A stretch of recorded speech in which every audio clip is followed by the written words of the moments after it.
दोस्तों, स्वागत है आपका मेरे YouTube चैनल इंग्लिश बाबू पर। और आज मैं फिर हाजिर हूँ आपके साथ एक नई स्टोरी लेकर। और दोस्तों, आज जो स्टोरी मैं आपके लिए लेकर आया हूँ ये एक शॉर्ट मॉरल स्टोरी है। बहुत ही अच्छी कहानी है, आपको सुनकर बहुत मज़ा आएगा। उसके अलावा इस स्टोरी में आपको कुछ नए इंग्लिश के वर्ड मीनिंग सीखने को मिलेंगे, उनकी करेक्ट प्रोनाउंसिएशन के बारे में पता चलेगा। और हमेशा की तरह जो इसका ग्रामर का पार्ट है उसे बिल्कुल ही डिटेल में कवर करेंगे, तो एक एक स्ट्रक्चर को आप बहुत आसानी से सीख पाएंगे। तो चलिए दोस्तों, आज की इस कहानी को हम शुरू करते हैं और सबसे पहले कहानी का टाइटल देखते हैं।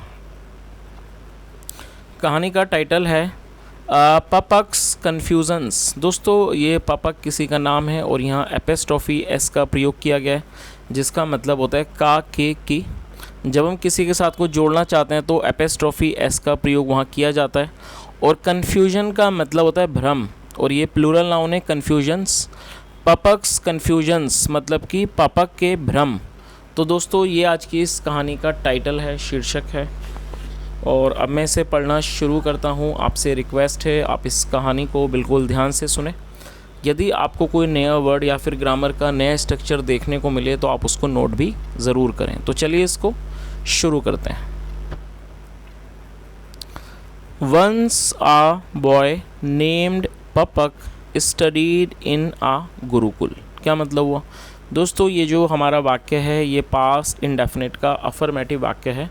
और जब हम पास्ट में कोई भी अफर्मेटिव का वाक्य बनाते हैं तो वहाँ सेकंड फॉर्म का प्रयोग किया जाता है। इस स्टडी का मतलब होता है किसी जगह का पढ़ाई करना, अध्ययन करना, और ये सेकंड फॉर्म है स्टडीड। वंस एक बार, अ बॉय एक लड़का, नेम्ड पपक पपक नाम का, स्टडीड पढ़ता था, इन ए गुरुकुल एक गुरुकुल में। तो इस पूरी लाइन का क्या अर्थ हुआ? Once a boy named Papak studied in a gurukul मतलब एक बार एक पपक नाम का लड़का गुरुकुल में पढ़ता था। पपक मीन्स सिनर। क्या मतलब हुआ दोस्तों? मीन का मतलब होता है अर्थ निकालना, किसी चीज़ का मतलब होना, और ये वर्ब की फिफ्थ फॉर्म में मीन्स। और आप इस वर्ड को नोट कर सकते हैं SINNER। सिनर का मतलब होता है पापी। सिन का मतलब पाप और सिनर मतलब पापी। तो इस लाइन का क्या अर्थ हुआ? पपक मीन्स सिनर मतलब कि पपक मीन्स सिनर की पपक का जो मतलब है वो पापी होता है। The boy wanted to change his name. दोस्तों, ये जो हमारा वाक्य है ये भी पास्ट इंडेफिनिट का अफर्मेटिव वाक्य है, जहाँ सेकंड फॉर्म का प्रयोग किया गया है। वांट का मतलब चाहना, और ये सेकंड फॉर्म है वांटेड। और यहाँ पर एक वर्ब का और प्रयोग किया गया है वाक्य को बनाने के लिए। दूसरी वर्ब है चेंज। चेंज का मतलब होता है बदलना। तो जब आप कोई ऐसा वाक्य बनाते हैं जहाँ पर दो वर्ब का प्रयोग करना चाहते हैं तो पहली वर्ब के बाद आपको टू लगाना है, और टू के बाद हमेशा ही वर्ब की फर्स्ट फॉर्म का प्रयोग किया जाता है। चेंज ये वर्ब की फर्स्ट फॉर्म है। तो इस लाइन का क्या अर्थ हुआ? The boy wanted to change his name मतलब कि लड़का अपना नाम बदलना चाहता था। His teacher asked him to go and look for a new name. क्या मतलब हुआ दोस्तों? आस्क का मतलब होता है किसी व्यक्ति को कोई काम करने को कहना, और ये सेकंड फॉर्म है।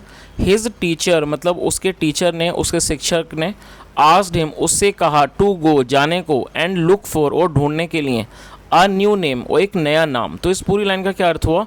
His teacher asked him to go and look for a new name मतलब उसके शिक्षक ने उसे जाने को कहा और एक नया नाम ढूंढने को कहा। चलिए आगे देखिए। On the way he met a poor sweeper. क्या मतलब हुआ दोस्तों? ये जो हमारा वाक्य है ये भी पास्ट इंडेफिनिट का अफर्मेटिव वाक्य है, और ये मीट का मतलब मिलना, और ये सेकंड फॉर्म है। तो इस लाइन का क्या मतलब हुआ? ऑन द वे मतलब कि रास्ते पर, he met a poor sweeper मतलब वह एक गरीब स्वीपर, स्वीपर का मतलब झाड़ू देने वाला, वह गरीब झाड़ू देने वाले से मिला। Her name was Dhanlaxmi. क्या मतलब हुआ? हर नेम वॉज धनलक्ष्मी उसका नाम धनलक्ष्मी था। विच मीन्स मतलब जिसका अर्थ है, जिसका मतलब है गॉडेस ऑफ वेल्थ। दोस्तों, गॉडेस का मतलब देवी और वेल्थ का मतलब धन संपत्ति। विच मीन्स मतलब जिसका अर्थ होता है, जिसका मतलब होता है गॉडेस ऑफ वेल्थ मतलब धन की लक्ष्मी। आगे देखिए। देन फिर ही वेंट ऑन, फिर वो चलता गया, एंड सून और जल्दी ही, मेट अ थीफ और वो एक चोर से मिला। तो इस पूरी लाइन का क्या अर्थ हुआ? Then he went on and soon met a thief, मतलब फिर वो चलता गया और एक चोर से मिला।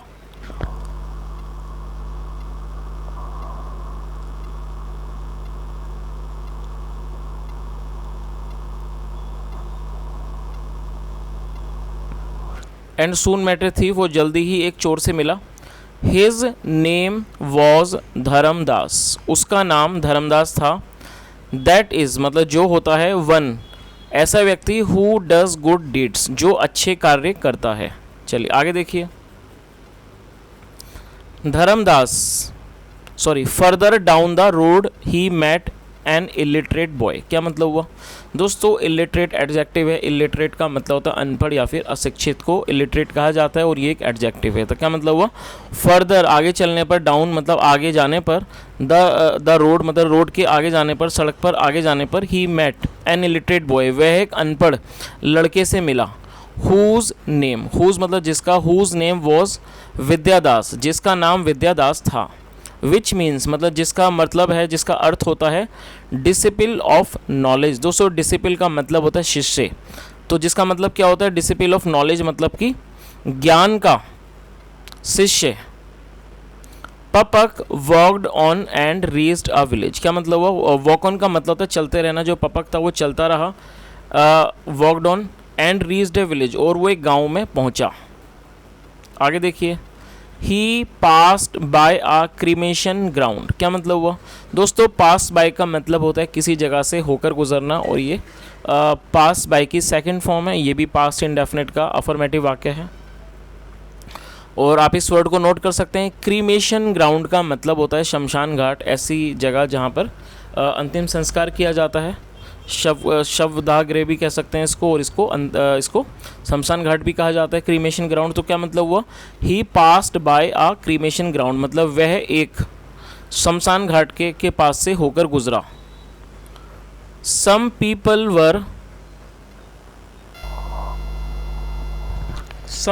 वर गैदर्ड देयर, गैदर्ड का मतलब इकट्ठे होना। Some people were gathered there मतलब कुछ लोग वहाँ पर इकट्ठे थे। He inquired and found out that a man had died, क्या मतलब हुआ? Inquire का मतलब होता है किसी बात में पूछताछ करना, और ये सेकंड फॉर्म है। तो इस लाइन का क्या अर्थ हुआ? He inquired मतलब उसने पूछताछ की, and found out और उसने पता लगाया या उसको पता चला, that कि a man एक आदमी, a man had died उसकी मृत्यु हो चुकी थी। दोस्तों ये जो हमारा वाक्य है, इस वाक्य में हैड के साथ थर्ड फॉर्म का प्रयोग किया गया है।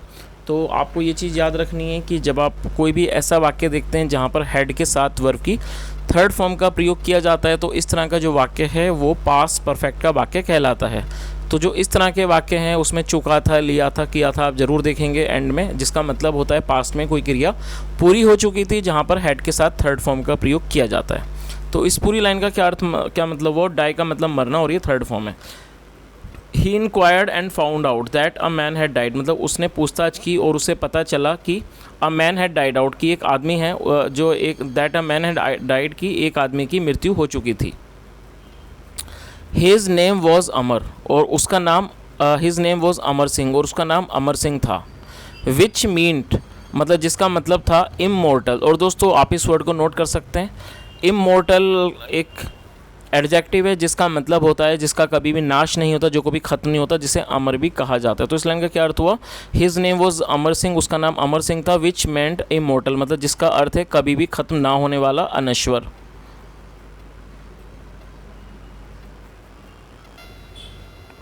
इमोर्टल लॉइन, और लॉइन मतलब शेर, मतलब कभी भी ना खत्म होने वाला शेर। चलिए आगे देखिए।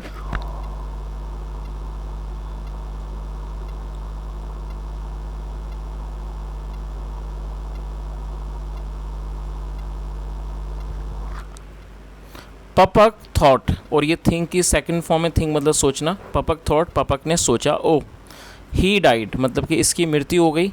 इवन दो, और दोस्तों इवन दो मतलब होता है हालांकि। इवन दो हालांकि ही वॉज कॉल्ड अमर, हालांकि उसे अमर पुकारा जाता था। तो इस पूरी लाइन का क्या अर्थ हुआ कि जो पपक था उसने सोचा, he died even though he was called अमर, कि उन्होंने सोचा कि उसकी मृत्यु हो गई, यहाँ तक कि हालांकि उसको अमर पुकारा जाता था। पपक रिटर्न्ड टू हिज गुरुकुल, जो पपक था वो अपने गुरुकुल लौट आया। एंड टोल्ड हिज गुरु, और उसने अपने गुरु को बताया एवरीथिंग, और उसने अपने गुरु को सब कुछ बताया। चलिए आगे देखिए। हिज गुरु सेड, उसके गुरु ने कहा, a name is merely used to address a person. क्या मतलब हुआ दोस्तों, ये जो हमारा वाक्य है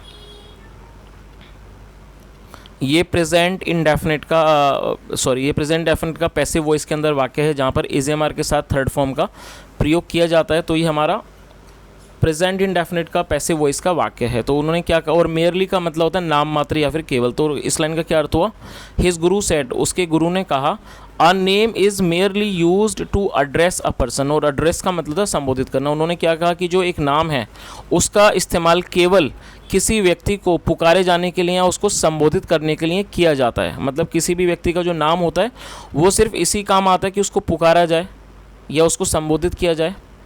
योर डीड्स मतलब जो आपके काम होते हैं, एंड एक्शंस और जो आपके काम होते हैं और जो आपकी चीज़ें होती हैं जो आप काम करते हो, मेक योर कैरेक्टर वो आपके चरित्र को बनाते हैं, एंड नॉट द नेम और आपका नाम नहीं, यू हैव जो होता है। तो इस पूरी लाइन का क्या अर्थ हुआ, उन्होंने क्या अच्छी बात बताई इस बच्चे को, your deeds and actions make your character and not the name you have. तो गुरुजी ने क्या कहा कि जो आपके द्वारा किए गए आपके काम होते हैं, जो आपके कृत्य होते हैं, वही आपके कैरेक्टर को, आपके चरित्र को बनाते हैं, ना कि आपके पास जो नाम होता है। ही अंडरस्टूड वह समझ गया, वॉट हिज गुरु was trying to teach him. क्या मतलब हुआ, ही अंडरस्टूड वह समझ गया, वॉट हिज गुरु was trying to teach him मतलब वो इस बात को समझ गया कि जो उसके गुरु उसे समझाना या सिखाना चाह रहे थे, मतलब कोशिश कर रहे थे उसे सिखाने की।